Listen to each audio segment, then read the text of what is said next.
This video is brought to you by hoodbeast.com. Design your own custom hoodies. hoodbeast.com. We are beast.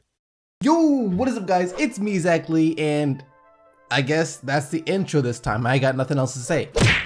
So, with all the dysfunction surrounding the New York Knicks and Porzingis showing some signs of frustration with the club already, other teams have decided that now is the time to make a move on the Knicks' budding star.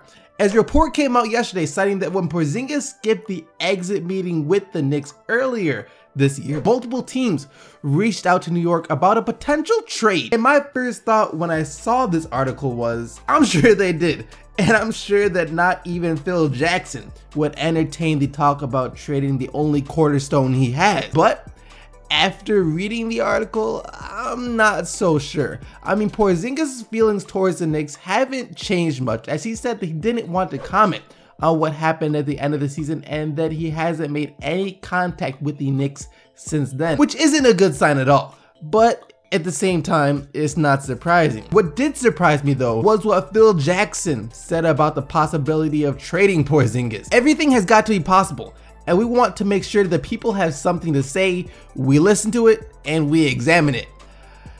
Alright. Look, I get what he's saying. I really do. When you're in a situation like the Knicks are in right now, you have to keep all of your options available. It's just, the thing is, I can't imagine a scenario in which trading away a promising player like Porzingis would ever even be an option. A lot of teams have guys that are considered untouchable. Try to call the Wolves up about Towns and you'll hear nothing but a dial tone. Try to call the Suns about Booker, same thing, dial tone. Try to call the Nets and I don't know what's wrong with you. I mean, they have nothing left to give. But you get the picture here. Porzingis should be in that untouchable category for the Knicks. But just the fact alone that Jackson says he's willing to listen scares me a bit. I mean, he says they examine the trade possibilities, but what is there to examine?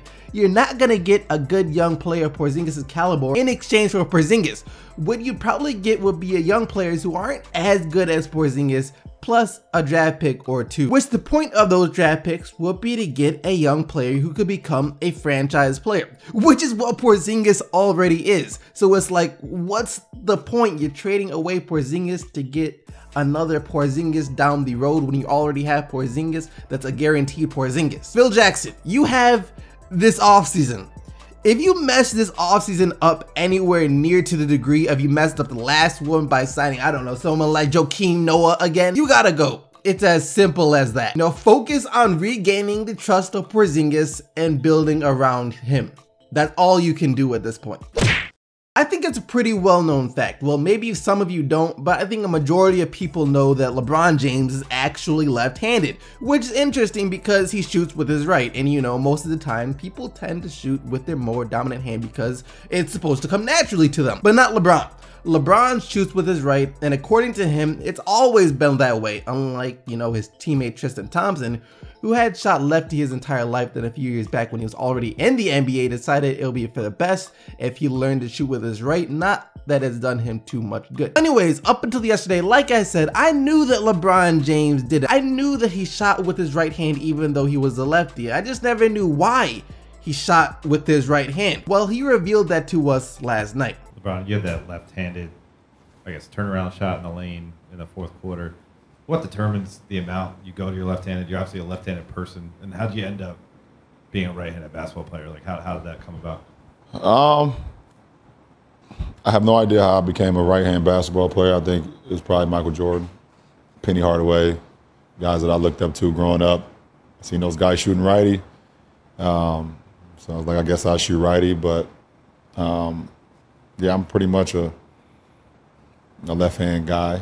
I don't take many of those shots, but I'm capable of making those shots. I don't know. I work on my craft. I work on both hands. You know, my little league coach Frank Walker told me if you can't make a left-hand layup, then you're not going to be much of anything of a basketball player. So he was the first one to teach me how to make a left-hand layup without even dribbling the ball. I just had to take 2 steps, get my feet right, left foot down, right foot down, and make a left-hand layup. And that was from the first practice I've ever had as playing organized basketball. And from that point on, I worked on it every single day. So, but I have no idea why I became a righty. I just thought, I guess, it looked cool until I got older, and I wish I was a lefty because those shots look a lot better than our righties. You know, it makes sense. When you're watching your favorite players play and then you go outside to shoot around, you want to look just like they did, and most of them shot with their right hands. What I found most impressive about this interview though was LeBron's memory. In case you didn't know, LeBron has the memory of an elephant, and I'm not kidding. I mean, he forgets nothing. The guy remembers every play of every single game he's ever played in. And when he immediately remembered his little league coach's name like that, I was just like, dang.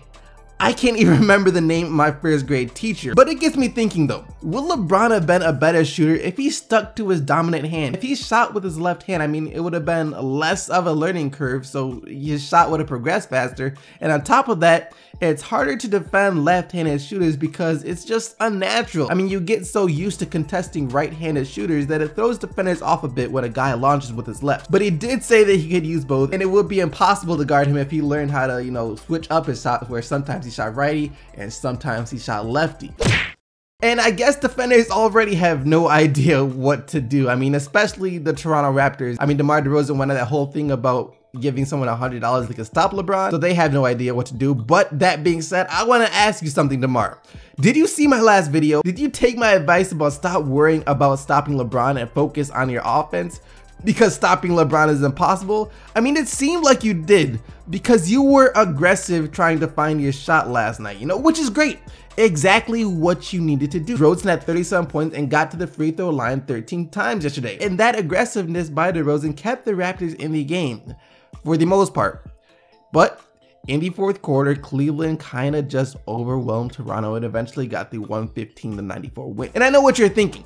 I said if DeRozan was aggressive that it would help Toronto. If that was the case, then why did they still lose by 21? And you're right, I did say that. But I also said that they would need DeRozan and Lowry to play to their best of their abilities. And Lowry didn't last night. He didn't play at all due to a sprained ankle that he suffered in game 2. So realistically, there was almost no hope for Toronto last night. And LeBron James wasn't stopped at all. I mean, he was dominant again with 35 points, 8 rebounds, and 7 assists. And with Toronto now down 0-3 in the series, Dwayne Casey gave the same cliche line that Jeff Teague gave when they played against Cleveland in the first round, saying that it's now about pride and that they don't want to get swept. It's a make or miss league. The Rockets know this, and they're willing to live or die by their shooting. And James Harden was making his shots. You know, he shot 14 of 28 from the field, a solid 50% to score 43 points, but no one else on the Rockets could make anything. I guess Trevor Ariza made a few shots here and there, but other than that, no one else made anything. I mean that like almost literally. As a team, they shot 12 of 39 from deep and well below 40% from the field, which isn't going to get you a win against the Spurs. And for the Spurs, it was Aldridge, who often takes a brunt of the blame for whenever the Spurs lose, who stepped up last night, scoring 26 points, grabbing 7 rebounds and blocking 4 shots. Kawhi Leonard also had 26 points, 10 rebounds, and 7 assists for San Antonio, who will now officially be without Tony Parker for the rest of the playoffs, as he was diagnosed with a ruptured quad tendon. That sounds painful. 103-92 was the final score. The Spurs now lead 2-1. Yesterday, after Lonzo Ball released his first signature shoe priced at $495, I asked you guys what you thought about the shoes and what you thought about the price, to which you guys said, Curry, no one can make a worse shoe than me. LeVar Ball, hold my beer. I think Lonzo's shoes are pretty sick and really affordable too. My house isn't that important to me anyways. I can live in the car. Think of it like this: if Big Baller Brand sells 200,000 pairs of shoes at $495 each, they would make close to $100 million. That's insane. LaMelo's first shoe finna be $15.95. Yep, that was pretty much the entire comment section, just roasting on the shoes. And yeah, I was enjoying reading those. But the one guy who said, imagine if they sell 200,000 pairs of shoes, was right. I mean, they don't need to sell a bunch in order to make bank. But I'm not sure if they will sell anywhere close to that many pairs. Still though, even if they sold like 10,000 pairs, that's almost $5 million, which for an independent startup shoe company wouldn't be bad for their first shoe. But that's going to lead us to today's question of the day. Do you guys think that Phil Jackson would actually trade Porzingis? And if he did, what do you think would happen? Honestly, I think the Knicks fans are just waiting for an excuse to storm Phil's office with pitchforks. So if Phil trades Porzingis, there will be riots. But let me know what you guys think down in the comment section below. But now let's get into the player of the day.